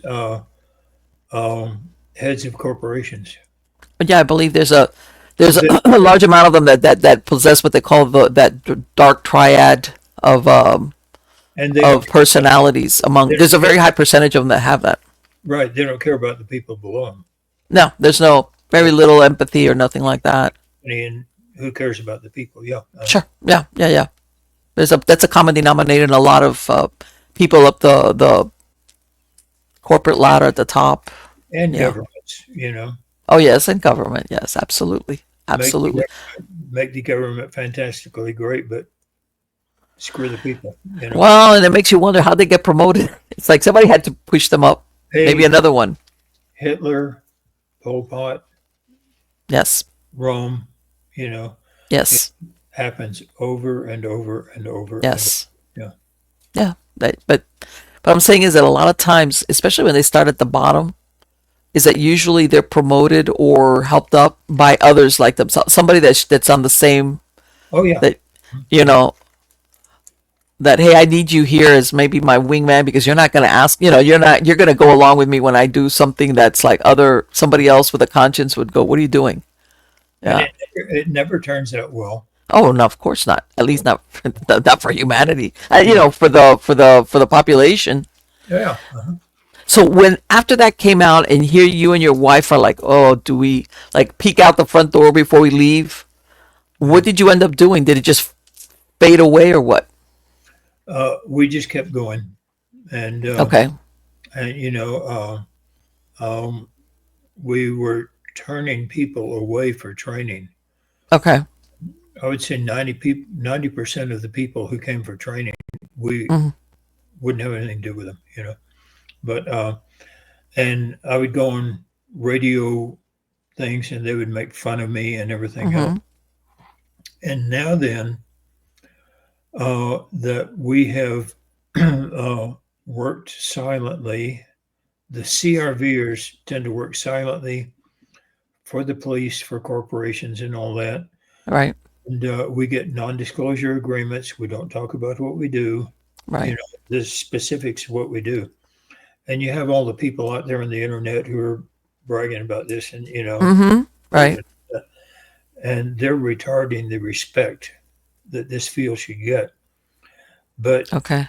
CRVers, when you talk about controlled remote viewing now, Hmm. to the police, or to podcasts like this, you Right. know, take it seriously, because we have been out there doing serious work very quietly. You don't talk about it. Just uh, Help them out. I have never advertised, and I have done a lot of police work, and I've never advertised to the police or anything. And the police, for whom we do the good work, tell each Hmm. other. They Right. call By word of mouth. By their mouth. Yeah, like somebody that knows somebody that the department calls them up and say, hey, that's right. Yeah. exactly. There's no memo. There's no email written about that. Oh It's no. strictly, uh huh. Let me ask something, Lynn. What do you think about this is about AI and robotics, and how do you think that's going to affect us? Because let's face it, robotics is robotics, but it has no imagination. Yeah. I have sort of a complex thing about AI. Okay. When you're talking robotics, you will soon be talking about AI anyway. Right. Um, but AI will replace many people. You know, Mm-hmm. it Yes. will also um, hurt many people. Mm-hmm. However, um, from what I see, okay, it's personal. Right. Uh, there is a movement in all the governments or above governments, Mm-hmm. make this one world, one government. Right. And it's called OWOGers, OWOG, one world, one government. Okay. And to do that, you first have to destroy the US, then Russia, then for some Right. reason, Greece, France, England, and all that. And Yes. they're in the process now of taking Yeah, I was down. gonna say that's ongoing right now. That's ongoing right now. And and um, back in um 1998, I Mm-hmm. did. I was tasked to do a projection of the U.S. up Right. through 2050, Mm-hmm. and what I saw was I keep hoping that it was not a good session. But Okay. what I've seen happening from then until now, step by step by step, just everything falling straight in line. And one of the one of the predictions was that by 2040, Mm-hmm. 75% of the population will be done away, Extinct. extinct. Yeah, and 25% will be left. But at the end, after that, it will be a much better place for the survivors. Sure. And that as much as I'm against one world, one government, and I'm Mm-hmm. fervently against it, Right. realize that when we get into space, we've Right. got to have one Earth government. I guess it's the process It's the of when we get there. it's the process of how we're getting there is going to hurt so many people, but in the end, I think it's going to be for the good. You know, Do you think that it's a question this is gonna come about because of a pandemic, a nuclear war, or even the destruction that comes, let's say, after a nuclear war? uh, Um, there's no need for nuclear anymore. Uh, we can we have weather weapons. We can flood or dry a I know, country. yes, yes. Russia has earthquake weapons. Uh, Mm-hmm. if they hit Yellowstone National Park with a major earthquake, they're already bragging. One one general in Russia got drunk. I mean, he was drunk in an interview that this Okay. and and he just blabbed out. He said, "Yeah, we have the earthquake weapon, and Fukushima was just a trial run and all this." And he started giving details, and they Oh finally, my God, that was a horrible event. yeah, and they finally cut him off. You know, but they have earthquake weapons. If they hit the Canary Islands, Yes. La Palma Island, the volcano that faces the U.S. Mm-hmm. has already split off 5 feet. Wow. It's cracked and already split off 5 feet. Right. They hit that with a major earthquake. 15 cubic kilometers of rock is going to hit the ocean right there. Right. The U.S. Exactly. the U.S. Geological Service already knows it, Mm-hmm. and if you look on one of the back pages, you really have to be looking for it. They have their prediction of when that thing falls. They said it's Right. going to fall naturally Right. sooner or later. Right. The tsunami is going to wipe. They're predicting it will wipe out the east coast of the U.S. 26 miles inland. It will be that Wow. big, and that when it goes into the Gulf of Mexico, it'll Mm-hmm. hit Florida on one side. It won't have an outlet. It'll bounce back and hit Florida on the other side, and Florida is toast. I was basically, the whole peninsula is going to be like Oh yeah, covered. yeah. And all the Russians have to do is hit the Canary Islands, and we're toast. We don't need guns. And in fact, Stephen Greer, Mm-hmm. he and his father have been doing studies on this, and he really digs into things. Right. He made a congressional appearance not long ago saying that we don't need weapons anymore. We Right. don't need gas anymore, to fuel our cars. We have Right. we have anti-gravity already. We have all this other stuff. Right. And if you can get a hold of that video, you ought to look Okay. at the video. And Okay. he and his father have the proof. And yeah, we don't need all that stuff anymore. You want to destroy a country? Yeah, we're so dependent on technology nowadays. Yeah. You know, that I could see where even now this thing that happened with My the drones. my green aliens on my suspenders are showing the green. Yeah, They're showing. it is. You get some green aliens hanging around your neck. No, remember it's almost been no, not a year. Like what was it, November when they had all those drones out by New Jersey that everybody was wigging out. Mhm. All right, and even now they're realizing what can be done with these some of these drones as far as Oh yeah, like you said in warfare. yeah. You know, I think a lot of people think of drones as the drones that came out 10 years ago that you would buy on Amazon. And you would use them for video and that's it. No, they've come a long way. Well, they are still using those. However, most of the military drones are now being called unpiloted aerial planes. Not the P. I forget what the last P, but Hmm. unpiloted aerial planes. So again, UAP. You know, Right. and Exactly. and uh, and they're the size of a large car. Right. That's what I was hearing that even with the ones that they saw in New Jersey, some of them were that big. They Oh yeah, weren't like the smaller ones. we had one fly over the house the other day, and they're noisy. You Uh, can hear them, huh? oh yeah, I was Oh, standing let out. me tell you something. Last week, I was at a concert. It was in an amphitheater. In the amphitheater, during the last hurricane season, part of the covering had blown off, so basically it's open air. Yeah, And I was sitting there, and all of a sudden I look and I see a light that shoots straight up. This is after I was like, "What is that?" yeah, Then, and I'm like, "That's a drone. That's a drone." Sure enough, when we were leaving, I looked through this back and I see it and it had landed. And basically, they were using a drone yeah.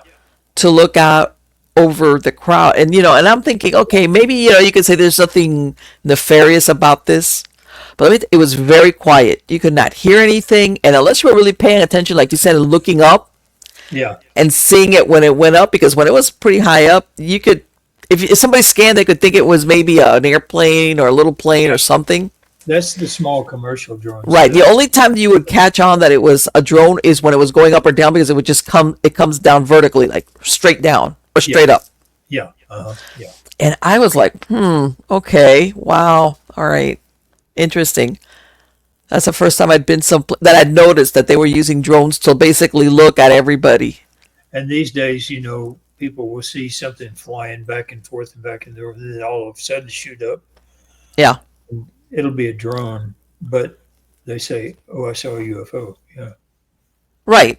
Right. There's some things that now I hate to say it, but yeah, yeah, it is. No, well, let's see, I'm hoping for the best outcome because I think that as human beings, we're kind of resistant to change, and change is inevitable and necessary, like what you were talking about. yeah. You think? But it's just how's this? I think that given enough time, things will change. It's always been that way. Oh yeah, I think that when the powers that be, they want to affect that change in a short amount of time. right. All right. In other words, we can't wait a couple of generations, or we have this certain year or time limit, or that we want this to be this way. Yeah, And what's in the way of us having what we want by that time period? Okay, well, guess what? We need to like bring down the population, whatever, whatever, any resistance. Or And I think that's where the problem lies. somebody's in the way. He suddenly falls out a window somewhere, out of a hotel. Yeah. You know. And of course, I think that's where the problem. I think, and unfortunately, I think a lot of people have had what was it that been blackpilled in the last few years. Mhm. Because before that, most people would not believe Yeah. a lot of if how's this? If somebody at the end of 2019 would have told me this will be happening in the next 5 years, I would have said, no, no way. What are you You wouldn't talking have believed about? it. You crazy shit. That's not ever gonna happen. Fast forward almost 5 years, and it's like, boy, that's what Well, I'm saying. wait until you see what it leads to. Yeah. Well, hopefully better things. I'm always an optimist, and I want to. I say that and maybe it's, but I believe I live in a friendly universe Yeah. most of the time. There's always exceptions to that, but Lynn, it has been absolutely wonderful to speak to you. From my podcast listeners, where can they find Oh, you? yeah. Thank you. I have a website, crviewer.com. Mm-hmm. Okay. And if you go down to the bottom of the opening page, there's a video that says, here's what I teach. You may not want to learn it. You may want to learn it. Here's what it really is. Okay. It's not the woo woo. If you're Right. looking for woo woo, go away and all that. And then there's a link down there that says, if you're interested, click here. Okay. Very hard to find, and I meant for it to be very hard to find Okay. because I want only people who really want this. And uh, but it's Okay. crviewer.com. All right. And on that, we have hundreds of viewing targets. We don't track anybody. You don't Mm-hmm. give us your information, anything else. That Okay. you bring it up and it will give you a cue like the target's an event, describe the event. Okay. And you sit there and you describe the event, and then you click here for feedback. And it Okay. shows you the event, and you can sit there and judge what you got by what's on the screen. And that way you can score yourself. And and here again, it's practice, practice, practice. Sure. Even Yeah. if you don't learn the CRV, Mm-hmm. practicing these things, you will get better at it. Yeah. Like most things. Yeah. There's some people that try stuff and then they say, I wasn't good at it. And it's like, you weren't. Wow. No, I just did it a couple of times and I wasn't good. It's like, of course you weren't. You just did it a couple of times. What was it Yeah. Gandhi said? The successful person has had more failures Yes. than the failure has ever tried. Yes, I agree. I agree. It's true. It's Yeah, practice. absolutely. Absolutely. Perseverance goes a long way. It does. Yeah. Again, thank you so much, Thank you. Lynn. It has been wonderful to speak to you, and I'll be getting in touch with you. Like I said, I'm going to put a link in the credits of the show to your website, and I'll be Okay. following up with you. This has been fascinating. My God, I could keep talking to you and talking to you and talking to you. It But was thank nice. you. It Nice. was great. I'll be getting in touch with you, and I'll send you links and everything, okay? Sounds good. Take Thank you. care. Bye bye. Bye-bye.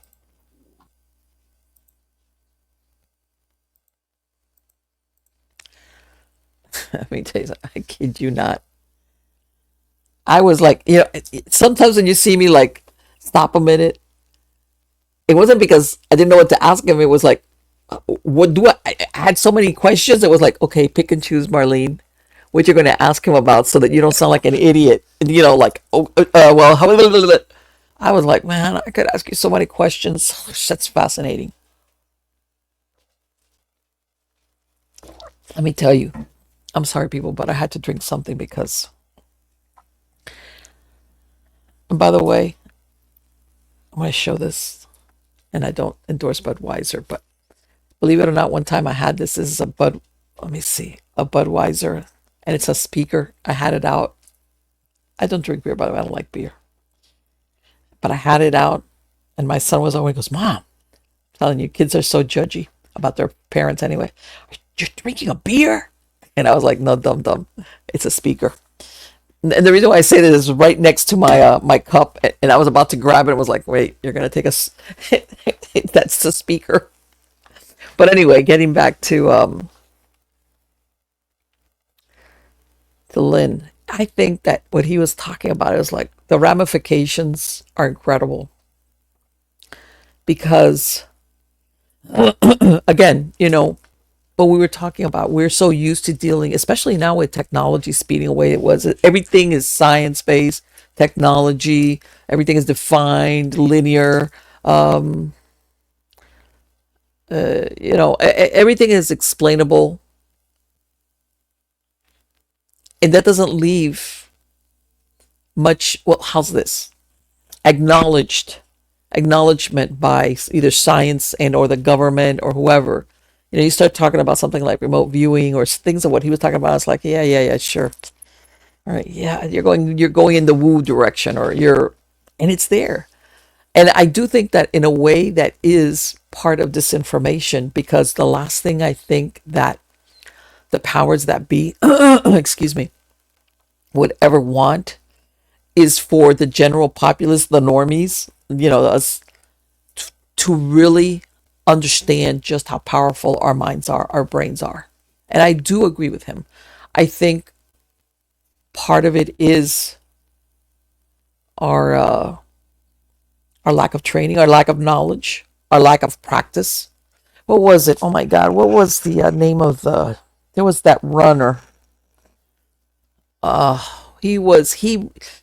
Roger, was it Roger Corman? I'm making stuff up.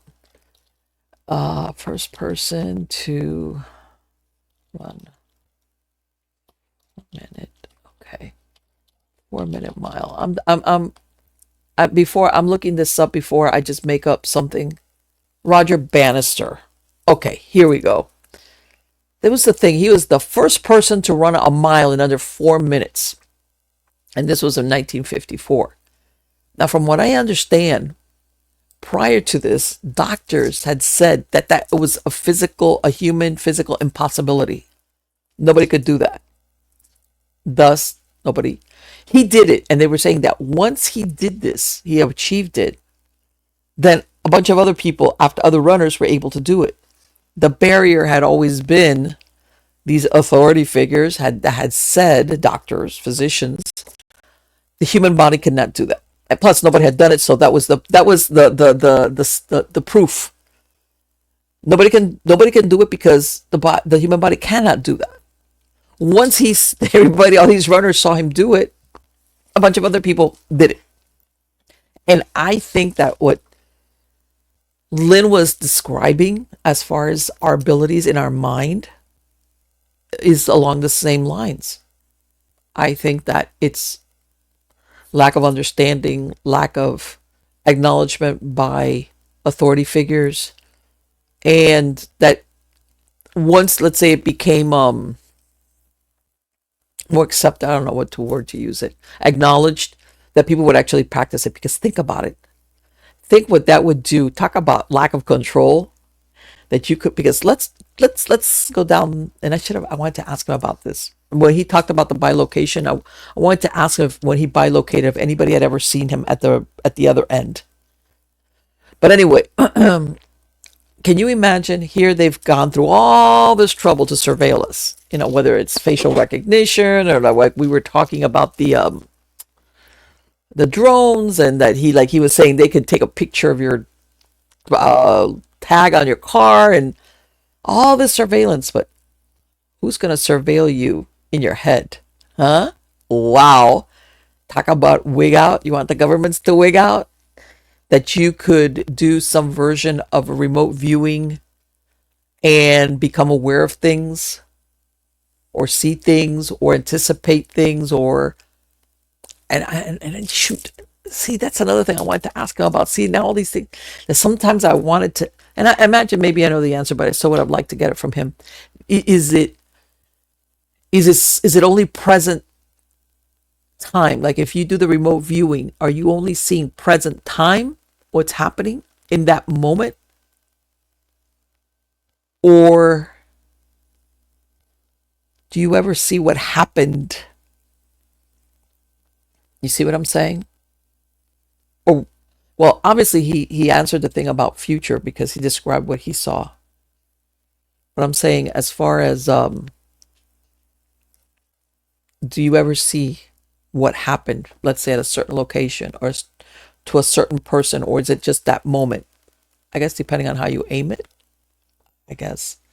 But again, let's get back to my original premise about you want if you ever wanted to have a reason why something like this would be denied, called woo, doesn't exist. Yeah, it's great. Yeah, it's a great sci-fi uh, novel subject matter, and that, and or yes, some people can do it, but there's special people that were born that way, and that's a very, very, very, very minuscule percentage of humans that could do that. I could see it going down that route, when in reality, probably most of us have that ability more so than others. That's why I asked him, is it only what you see? And the reason why I understand this is because of hypnosis. I understand, like, when I would regress somebody and I'm telling them, I need you to see. They're seeing in here. They're not seeing here. And people sometimes don't understand. Well, if you're telling me to see and my eyes are closed, how can I see? And it's like, no, you're seeing in here. And I know from hypnosis, especially but let's say when we did an age regression or past life regression, people would have the full gamut.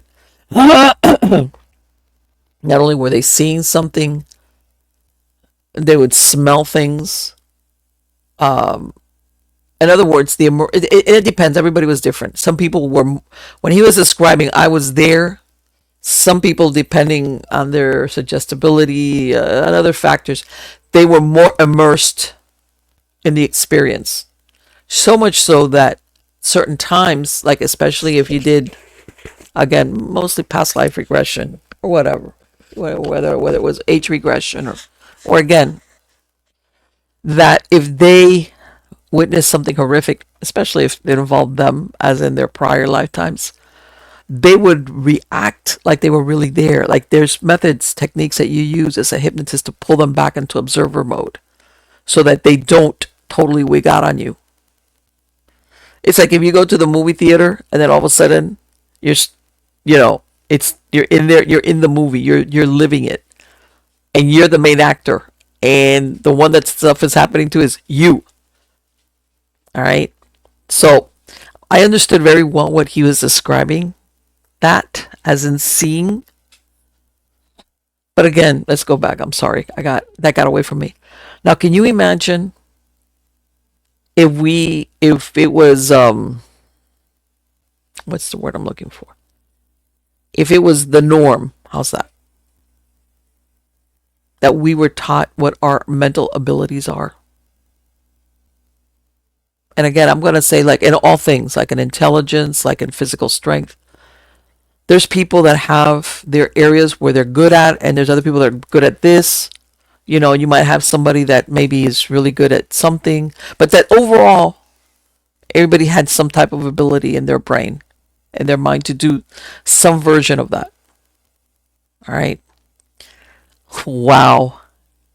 Again, let's go back to the conspiracy theory, shall we?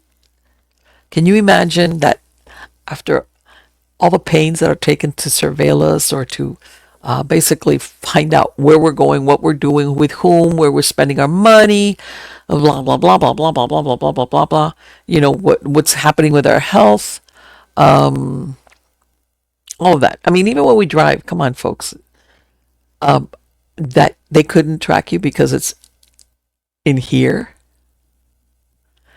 Or if you ever needed a good reason for that to be kept on a low how, what's the word I'm looking for that to be not denied, but like downplayed or poo-pooed, or yeah, well, that's maybe that's possible, but it's very random or something like that. Which I'm glad he explained it, that if it wasn't working, why were they being brought back and kept on doing what supposedly they were doing if there was no result from it, if there was no benefit from it? Because God knows, it sounds like they had more than one person that they could, that if it wasn't working, it says, man, we've done it with this person, this one, that already looked like they had some type of ability, and they're all duds. Yeah. In other words, I think that they probably would have gone through a process of replacing the duds with a new set. No, these are duds too, and after a while, everybody's a dud. It's like this doesn't really exist. So if they were being brought back, that means there was some benefit to it. And I guess then again, you ask yourself, okay, and this is just me. Maybe some of the, how's this? Maybe the results of what they saw maybe was information that was like, hey, this is too important to tell you, even though you have clearance. We're not going to tell you. Better that you don't know. How's that? But I guess part of me is like, how many times did they actually tell me you were successful? Not maybe what you saw. Well, actually, you know what you saw or what you felt or whatever it was, but the details. But enough that you were told you were successful. What you provided was of value. All right. Because come on, let's face it. We all have egos, and I think part of it is, yeah, we don't want you to know that you're really good at this. Right? In other words, we want to keep you doing what you do for us. And maybe they're not even telling you how really great what you're doing for us is, or how accurate, because we really don't want you to understand just how powerful you are. That's the word for it, powerful. Yep. That thing that they said about Mars, wow. That I had heard this theory that basically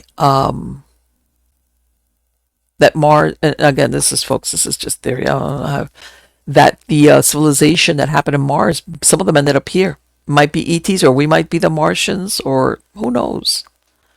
Maybe some of the ETs we have around here are Martians that escaped from Mars when I don't know what happened to it. Maybe it was some type of cataclysm, you know? Think about it. Let's see.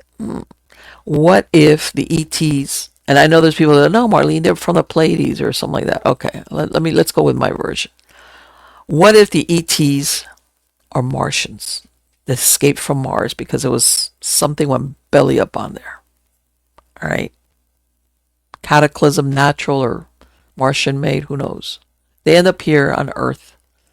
Whether we go down the rabbit hole of they were the Atlanteans, we'll put that on the side.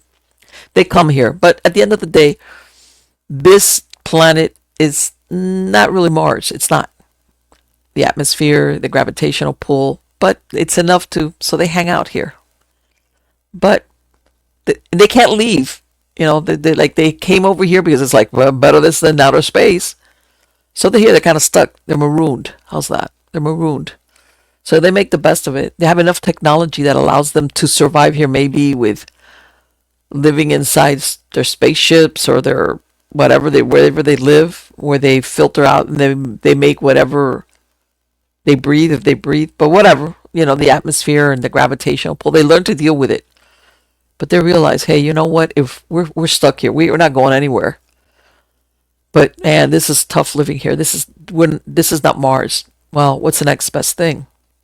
Hybridize with the humans so that our offspring will make it easier to live here because they will be human-like, or with the human qualities that enables them to breathe the air, live here. We're earthlings. We are earthlings. We have been made for living here. We can survive. And maybe that's the whole, how you hear about these ideas of the ETs hybridizing with humans. Maybe that's where it came from. We're stuck, we're marooned.